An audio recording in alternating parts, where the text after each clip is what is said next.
Assalamualaikum warahmatullahi wabarakatuh. Waalaikumsalam warahmatullahi wabarakatuh. Selamat malam, berjumpa lagi dengan channel Kipaku Bumi. Untuk teman-teman yang nonton, jangan tonton teruslah, pantang terus channelnya agar bisa teredukasi dengan channel Kipaku Bumi.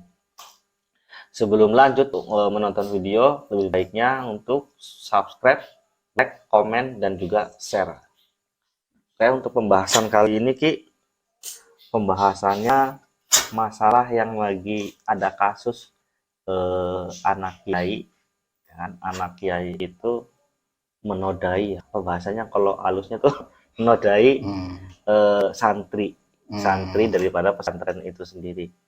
Nah, kali ini untuk edukasi kita, bagaimana itu pendapat daripada Kipaku Bumi sendiri.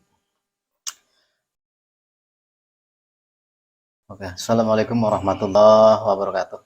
Waalaikumsalam warahmatullahi wabarakatuh. Bismillah walhamdulillah la haula wala quwata illa billah, amma ba'du. Dalam pertanyaan tadi tentang menyikapi tentang hal kabar berita yang memang lagi viralnya tentang seorang anak kiai yang menodai ataupun ya pelecehan seksual terhadap santri-santrinya, itu bagaimana menanggapinya? Ya, kalau memang kita lihat secara mata koyor terang berita ataupun apa, maka akan mengklaim bahwa memang kejadian itu memang seperti itu. Cuma kan kadang kita tidak tahu bahwa hal tersebut adalah fitnah ataupun tidak fitnah ataupun apa, kita tidak tahu. Makanya hal ini kita sambut ataupun kita sebut praduga tak bersalah, kayak itu sing ning anu kan. Tapi kan sudah masuk jalur hukum. Cuman sudah masuk jalur hukum. Oke. Jadi begini. Karena memang zaman memang sudah zaman carut marut. Zaman itu sudah rawut itu loh. Jadi banyak orang-orang yang memang terjun dalam dunia agama itu terprosok dengan hal-hal yang memang bertolak belakang. Yang namanya agama kan menuntun untuk kita itu tahu tentang masalah akhlak, tahu tentang masalah yang namanya adab, halal haram, kan gitu kan. Tetapi kadang yang kita lihat dalam kasus-kasus ataupun berita itu malahan dalam ranah-ranah itu terjadilah sebuah perbuatan-perbuatan yang buruk, seperti entah itu pelecehan seksual ataupun apa dan lain-lain. Itu kenapa? Karena apa? Manusia sekarang itu salah dalam niat.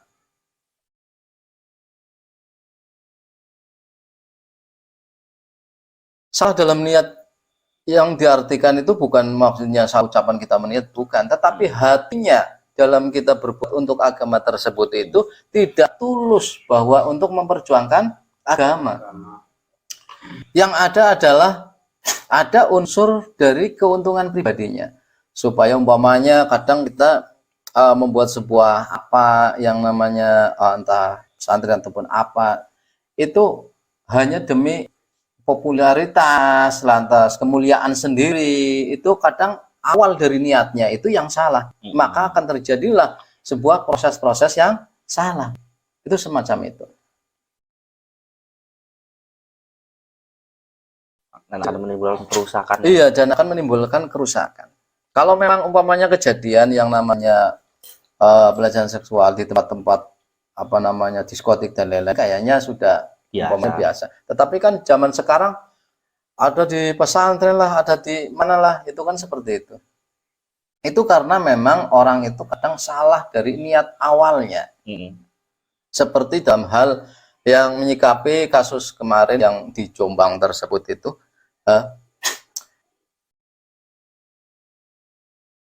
itu ya untungnya memang bukan pesantren dari binaan Nahdlatul Ulama. Itu untungnya begitu.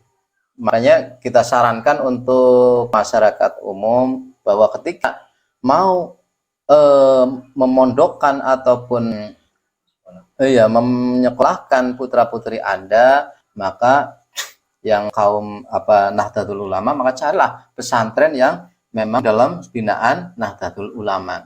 Insya Allah arahannya ya lurus lah, insya Allah. Jadi bukan berarti mengklaim yang lain ataupun apa, karena memang kita alurnya seperti itu. Maka saya sarankan, jadi cari tahu dulu bahwa apakah pesantren ini memang dalam bimbingan ataupun dalam cakupan Nahdlatul Ulama apa bukan. Kalau memang bukan ya jangan. Karena apa? Banyak sekali kaum separatis lah, yang keras itu juga mendirikan pesantren. Banyak sekali. Namanya pesantren dan lain-lain. Maka kalau memang kita tidak teliti, maka kita akan terjerumus dengan ajaran-ajaran yang salah. Itu seperti itu. Dan setelah diteliti bahwa memang kaum yang di Jombang tersebut itu memang pengamal torikoh, tetapi torikohnya disebut itu ghairu mu'tabarah, dalam arti torikoh yang memang tidak diakui oleh negara gitu, negara ikatan torikoh berdiri sendirilah dia. Iya, karena apa? Kenapa tidak tercantum dalam itu ataupun ghairu mu'tabarah? Karena torikohnya itu sanadnya ataupun dinukil dari orang sekarang. Maksudnya orang sekarang latanya membuat sebuah torikoh, lantas dinamakan torikoh. Itulah torikoh itu. Tetapi kalau memang torikoh lain, Bapak Naqsabandi, Satariyah dan lain-lain, kan memang torikoh yang memang sudah ada sanadnya. Dari umpamanya Naqsabandi memang penukilnya dari An-Naqsabandiyah, para imam-imam terdahulu. Lah, Satoriyah juga semacam itu. Lah, kalau memang yang torikoh ini yang Jombang tersebut itu kiai itu yang membuat torikoh tersebut, maka otomatis kan kualitas dari orang sekarang kan jauh berbeda dengan kualitas para ulama yang dahulu. Kalau ulama yang dahulu memang benar-benar kualitas agamanya itu kuat, tapi orang sekarang kan tetap berhubungannya tidak jauh dari masalah uang. Itu loh, uang dan nafsu. Makanya begini, ketika kita mempelajari agama ataupun mempelajari segala sesuatu, yang diutamakan adalah supaya bisa bermanfaat untuk keluarga dulu. Baru setelah keluarga mampu, maka kepada orang lain. Jangan diutamakan orang lain dulu, keluarga belum mampu. Akhirnya walaupun titelnya sebuah kiai besar dan lain atau kenapa, ya keluarganya rusak. Walaupun jamaahnya sudah berjuta-juta dan lain-lain. Karena yang dikejar adalah popularitas. Itu loh. Karena dalam zaman sekarang itu memang semakin marak tindak-tindak semacam itu, asusila semacam itu yang hadir dari ranah-ranah keagamaan. Nah, itu yang membuat rusak sebenarnya. Sebenarnya itu hanya oknum. Iya, oknum. Maka kita pun jangan menyikapi bahwa janganlah kita masukkan pesantren, jangan seperti itu. Itu hanya sebuah oknum. Kalau memang putra-putri panjenengan sedoyo memang mau supaya akhlaknya bagus, ya masukkan ke pesantren. Cuman selidiki dulu pesantrennya, arahnya bagaimana. Jika kita Nahdlatul Ulama, maka carilah pesantren yang memang dalam naungan Nahdlatul Ulama. Insya Allah akan terarah dengan benar. Dan ada lagi yang memang dengan modus agama dan lain-lain, yang modusnya sodakoh, ya kan? Ada modus sodakoh, ini tuh memakai ayat, memakai hadis dan lain-lain, ujung-ujungnya adalah untuk sendiri mengkaya diri. Karena apa? Memang yang namanya sodakoh tersebut, ketika umpamanya kita sebagian beberapa persen dari harta kita sodakohkan, itu memang akan ada dalam Islam itu akan ada sebuah berkah dari sodakoh tersebut. Cuman kita tidak bisa menentukan, Allah lah yang mempunyai kuasa menentukan. tidak bisa umpamanya lantas kita mengklaim menentukan bahwa nanti ketika umpamanya kita sedekah motor kita Dapatnya mobil. 3 hari ataupun Minggu. apa akan langsung mendapatkan mobil. Kita seakan-akan mengatur Allah. Itu kayak main lotre. Iya. Lantas yang namanya sodako itu jangan dipaksakan kayak umpamanya orang merampok ya jamaah lantas diambil dan lain-lain. Sampai Lantas habis. Setelah itu belajari uang sodako itu untuk apa? Nah, untuk Mengkaya diri sendiri. Karena ya gitu. Tahu. Maka banyak orang-orang yang memang demi sebuah dunia mereka merelakan menodai agamanya. Walaupun titelnya sudah ini kodang dan lain-lain, tapi karena berpikirnya dunia. Maka dari itu kita dalami yang namanya tauhid keimanan. Kita tidak perlu jadi orang terkenal, kita tidak perlu jadi orang yang disebut wah dan lain-lain. Kita orang biasa, tetapi inna akramakum indallahi atqakum. Inna sesungguhnya akramakum mulia ing mungguhe Gusti Allah. Yaitu atqakum, takwanya. Jadi walaupun kita orang biasa, tetapi karena memang takwanya, maka di mata Allah adalah kita mulia. Dan itu seperti itu. Jangan ada pacuan kita harus menjadi yang terkenal degan dan lain-lain ataupun apa, tetapi memang malahan menghancurkan agamanya. Itu lebih nista dari senista-nistanya. Itu loh. Rendah-rendahnya daripada hewan ya. Iya, serendah daripada hewan. Karena apa? Dia itu berani ataupun tega ataupun rela mengotori agamanya, berlindung dalam skema ataupun warna agama, tetapi dia mengotori agamanya. Itu masih mendingan orang umpamanya yang memang jahat, bergajul umpamanya apa, itu karena memang dia tidak tahu agama. Ketika ditetesi sebuah cahaya pengetahuan tentang agama, maka akan ada sebuah cahaya agama. Tapi ketika memang orang yang seperti itu warnanya sudah rawut, maka kita tetesi warna putih, ya tidak akan tampil putih. Tapi ketika orang warnanya hitam, lantas ditetesi putih, maka putih tersebut akan menjadi sebuah warna. Itu loh. Itu lebih berat daripada umpamanya menetesi orang-orang yang memang berkecimpung tentang agama tapi menodai agamanya. Itu bagaikan bermacam warna ditetesi putih, ya tetap akan rawut, nggak jelas. Makanya lebih berat. Mending hitam sekalian masih mending meluruskan yang hitam ditetesi putih, maka akan terlihat putihnya. Itu semacam itu.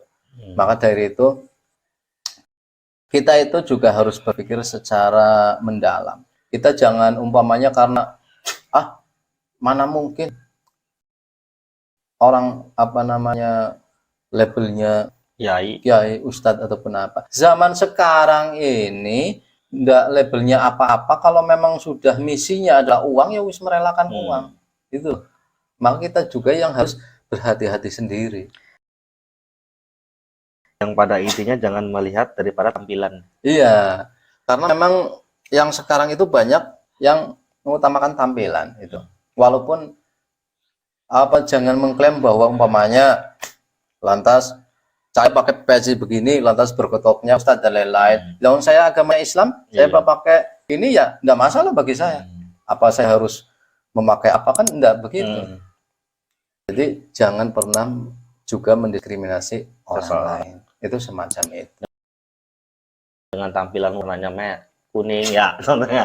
Tapi belum tentu kan begitu. Kita lebih yang pakai peci, yang pakai jubah, udeng-udeng segala macam lebih suci daripada orang yang memakai ya seadanya begini kan begitu. Intinya apa? Kita bagusi yang namanya akhlak, kita bagusi yang namanya laku. Karena Allah tersebut itu akan menilai dari lakunya seseorang tersebut. Walaupun umpamanya kita selalu berkata tentang masalah hati ataupun apa, tetapi lakunya buruk, ya Allah tidak akan menerimanya. Karena yang utama adalah laku. Laku kita. Adab, akhlak.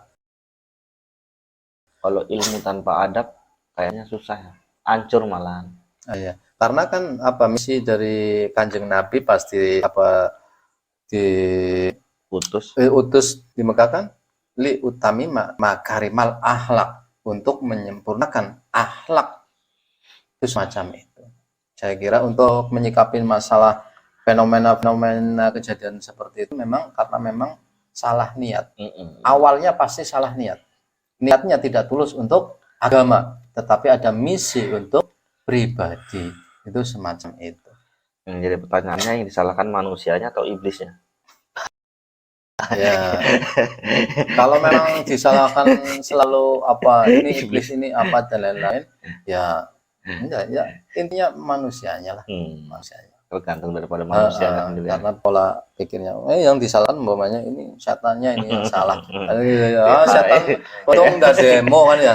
Udah demo Aturan yang di penjara iblisnya ini goda saya gitu. Kan begitu. Ya, itu. Kadang-kadang kan manusia seperti itu selalu menyalahkan, itu ya yang paling heran gitu. Setan aja disalahkan gitu. Padahal kita yang melakukan, setan disalahin kan gitu. Alah, iya. Maka dari itu apa? Kita itu harus memang membagusi hati. Jadi membersihkan batin kita. Karena motorisasi dari tubuh ini adalah ada pada hati. Hati ini akan mengalir ke kepala, terjadilah proses ke otak. Kalau memang hatinya bersih, maka akan mengalir ke otak menjadi pemikiran yang positif dan bersih. Tapi ketika hatinya buruk, maka akan mengalir ke otak menjadi pemikiran yang buruk. Itu semacam itu. Konteks dari motorisasi manusia adalah pada hatinya. Perbaiki hati kita, kita tekan yang namanya iri dengki congkak dan lain-lain ataupun apa, maka insya Allah kehidupan kita, laku kita akan membawa sebuah kebaikan. Gitu loh.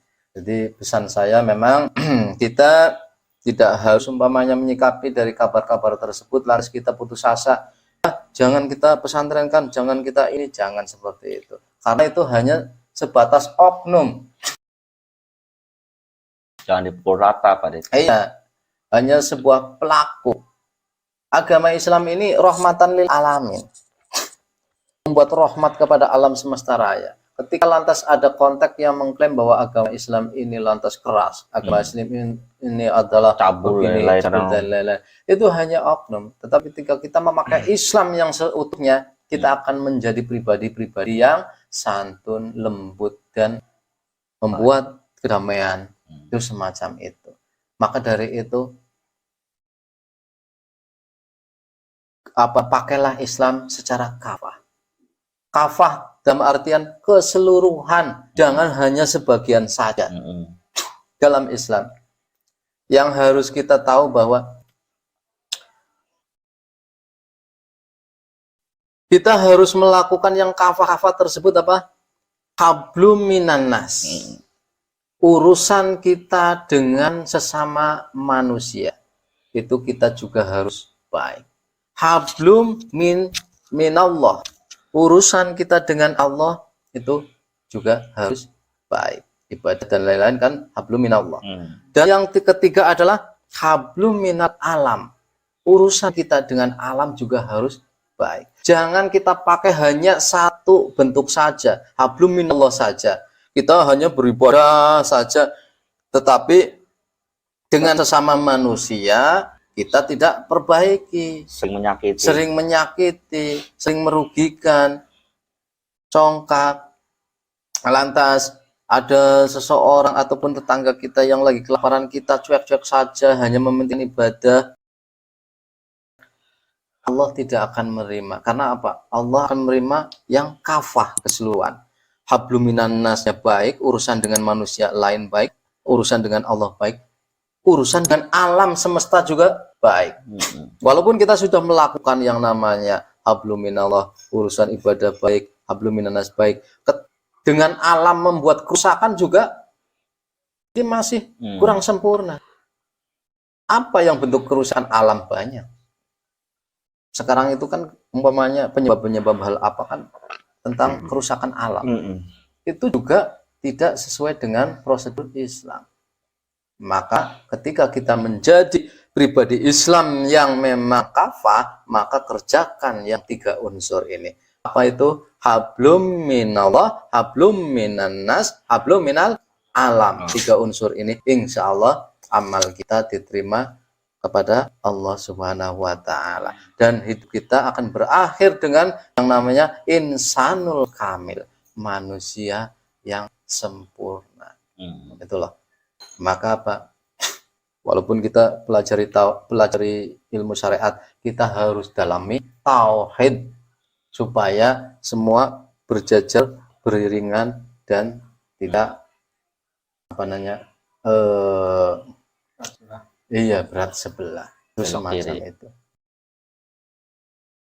Pembahasan kali ini untuk subscribe Ki Paku Bumi mungkin cukup di situ dulu ya Ki ya. Mungkin akan ada pembahasan lainnya untuk video-video berikutnya.